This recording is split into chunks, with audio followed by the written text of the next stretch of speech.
দীঘার জগন্নাথ ধামের মুকুটে নয়া পালক। ভোগ প্রসাদে জগন্নাথ ধামকে FSSAI এর স্বীকৃতি। পরিচ্ছন্নতা স্বাস্থ্যবিধি বজায়ে প্রথম সারিতে জগন্নাথ ধাম। কেন্দ্রীয় সংস্থার সমস্ত নির্দেশিকা মেনেই ভোগ প্রসাদ, খাদ্যের মান, রান্না, পরিবেশনে স্বাস্থ্যবিধি বজায়ে স্বীকৃতিতে খুশি পর্যটক, পুণ্যার্থী থেকে মন্দির কর্তৃপক্ষ।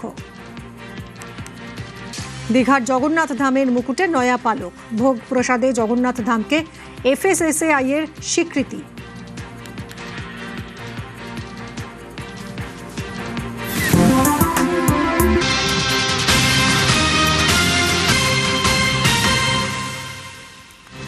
ডেবরায় জাতীয় সড়কে লরিতে আগুন। সাত সকালে ডেবরার দ্বারিকাপুরে লরিতে আগুন। 16 নম্বর জাতীয় সড়কে ভস্মীভূত লরি। ঘটনাস্থলে গিয়ে আগুন নিয়ন্ত্রণে আনে দমকল। শর্ট সার্কিট থেকে বিপত্তি অনুমান পুলিশের। 16 নম্বর জাতীয় সড়কে লরিতে আগুন লেগে যায়। ঘটনাস্থলে গিয়ে আগুন নিয়ন্ত্রণে আনে দমকল। শর্ট সার্কিট থেকেই বিপত্তি প্রাথমিক অনুমান পুলিশের।